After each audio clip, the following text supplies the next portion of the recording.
Doctor ortho, अब दर्द भी घुटने टेकेगा। राजस्थान की पूर्व मुख्यमंत्री वसुंधरा राजे ने कहा कि उनके लिए राजस्थान की जनता का प्यार ही सबसे बड़ा पद है। उन्होंने कहा कि राजनीति में कई लोग पद पाने की इच्छा रखते हैं, लेकिन अगर काम अच्छा और ईमानदारी से किया जाए तो पद अपने आप व्यक्ति के पास आ जाता है। राजे ने ये बात जयपुर में आयोजित सशक्त युवा सशक्त राष्ट्र सम्मेलन को संबोधित करते हुए कही थी। राजे ने अपने संबोधन में कहा कि राजनीति में अक्सर पद को लेकर चर्चा होती है, लेकिन असल मायने में जनता की सेवा और विकास कार्य ही सबसे महत्वपूर्ण होते हैं। उन्होंने कहा कि अगर नेता जनता के लिए समर्पण भाव से काम करें तो उसे सम्मान और पद दोनों मिलते हैं। उन्होंने युवाओं से भी कहा कि वे समाज और राष्ट्र के विकास में सकारात्मक भूमिका निभाएं। पूर्व मुख्यमंत्री ने कहा कि आज का दौर तकनीक का है और युवाओं को इसके साथ कदम मिलाकर चलना होगा। उन्होंने कहा कि आर्टिफिशियल इंटेलिजेंस और क्वांटम कंप्यूटिंग जैसे आधुनिक तकनीकें आने वाले समय में दुनिया की दिशा तय करेंगी।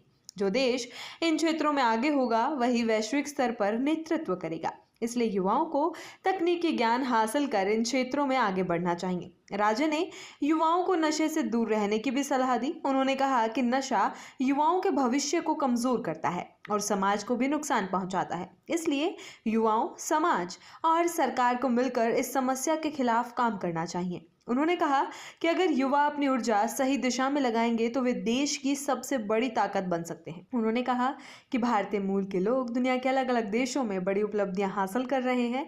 गूगल के सीईओ सुंदर पिचाई का उदाहरण देते हुए राजे ने कहा कि वे मानव पूंजी के श्रेष्ठ उदाहरण हैं। उन्होंने कहा कि जब राजस्थान के युवा विदेशों में जाकर अपनी प्रतिभा का लोहा मनवा सकते हैं तो प्रदेश में रहकर भी वे बड़े मुकाम हासिल कर सकते हैं। राजे ने युवाओं से प्रधानमंत्री नरेंद्र मोदी के नेतृत्व में भारत को विश्व गुरु बनाने की दिशा में योगदान देने का आह्वान किया। उन्होंने कहा कि भारत तेजी से विकास की राह पर आगे बढ़ रहा है और इसमें युवाओं की भूमिका बेहद अहम है। इसलिए युवाओं को आधुनिक तकनीकों का सकारात्मक और रचनात्मक उपयोग करना चाहिए। पूर्व मुख्यमंत्री ने कहा कि किसी भी देश की प्रगति में युवाओं की भागीदारी बेहद महत्वपूर्ण होती है।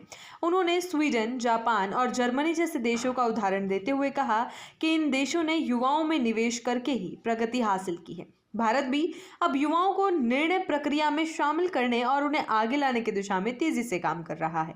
राजे ने स्वामी विवेकानंद के विचारों का जिक्र करते हुए कहा कि दुनिया की अपार शक्ति भारत के युवाओं के भीतर है। उन्होंने कहा कि आज देश में इनोवेशन, इंक्यूबेशन और स्टार्टअप की नई धारा का नेतृत्व भी युवा ही कर रहे हैं। भारत का स्टार्टअप इकोसिस्टम आज दुनिया के शीर्ष 3 देशों में शामिल है, जो युवाओं की मेहनत और क्षमता का परिणाम है। कार्यक्रम में महंत कैलाश, राजस्थान विश्वविद्यालय के पूर्व छात्र संघ अध्यक्ष अंकित घायल सहित कई शिक्षाविद, सामाजिक कार्यकर्ता और बड़ी संख्या में युवा मौजूद रहे। सम्मेलन में युवाओं को तकनीक, नवाचार और राष्ट्र निर्माण में सक्रिय भूमिका निभाने के लिए प्रेरित भी किया गया।